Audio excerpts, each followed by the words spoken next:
Panji kita tahu selalu berteriak dinasti, dan kali ini Fahri Hamzah mengajarkan ternyata cuman segitu.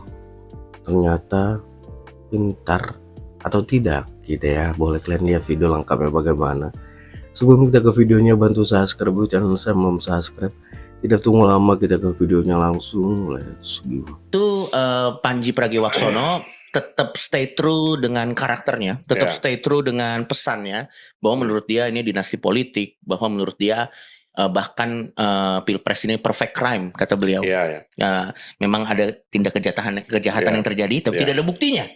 Dan pada saat itu Bang Ari, isi Ari juga ditanya, jadi lu setuju dengan dinasti? Katanya Asian value dia bilang.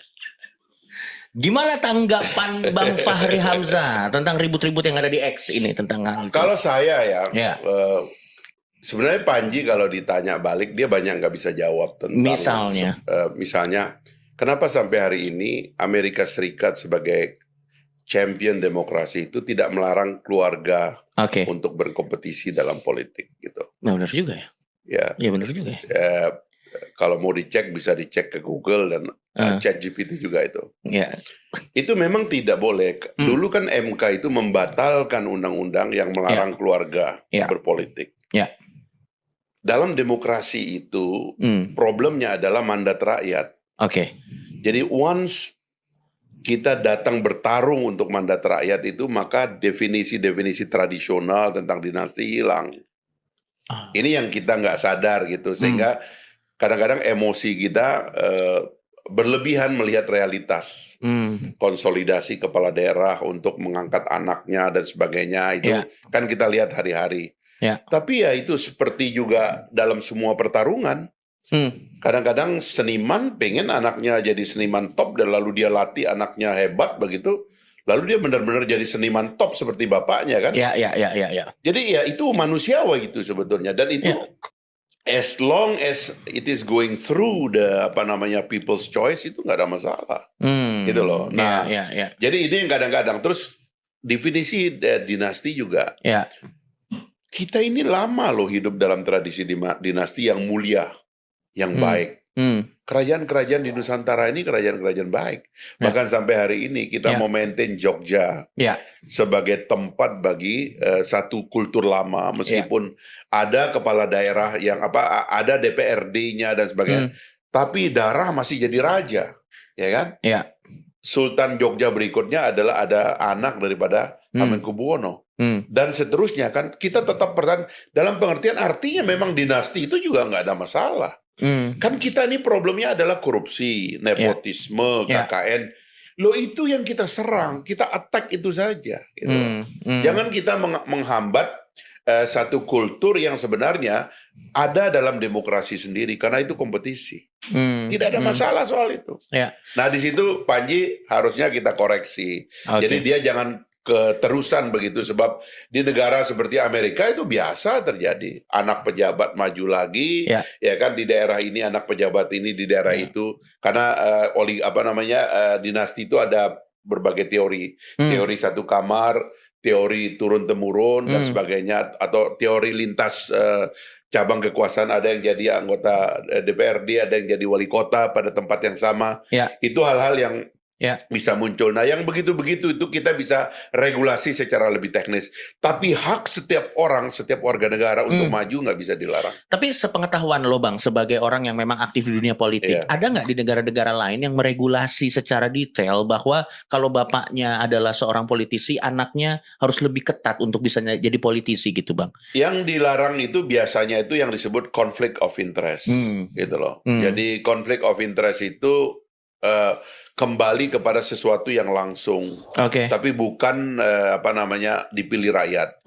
Misalnya presiden nggak boleh ngangkat anaknya jadi menteri, itu nggak boleh, karena itu langsung dia. Tapi kalau jabatan yang dia berkompetisi di situ, tidak boleh kita larang.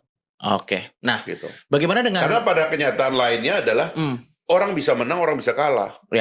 Di Sulawesi Selatan itu keponakannya seorang pejabat di Jakarta kalah sama kota kosong. Anaknya Kiai Ma'ruf maju di Tangerang kalah juga.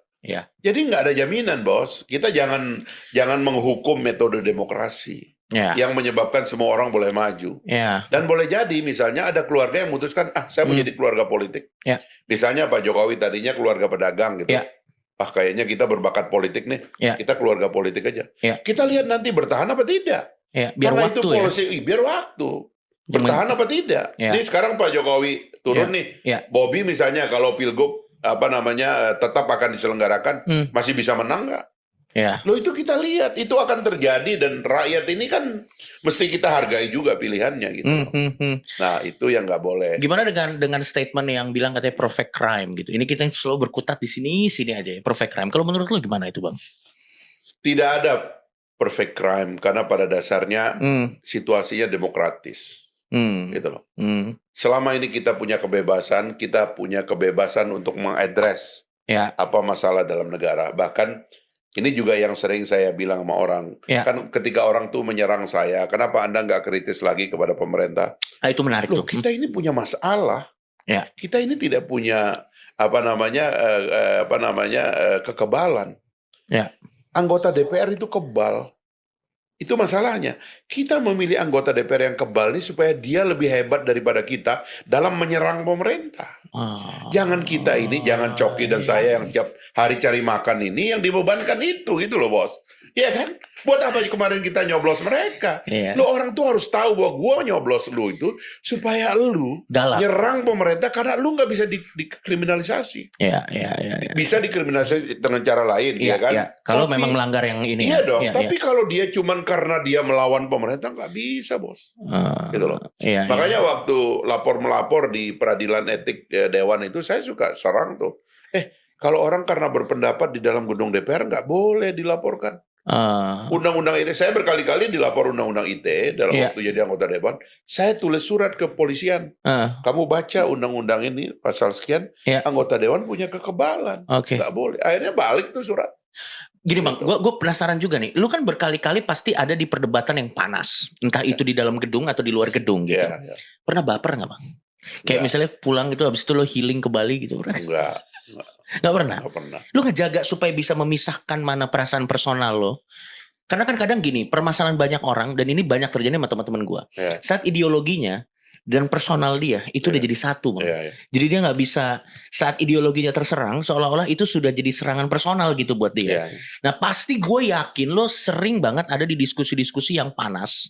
Dan bahkan mungkin sampai tanpa, karena terbawa suasana teriak-teriak atau segala macam.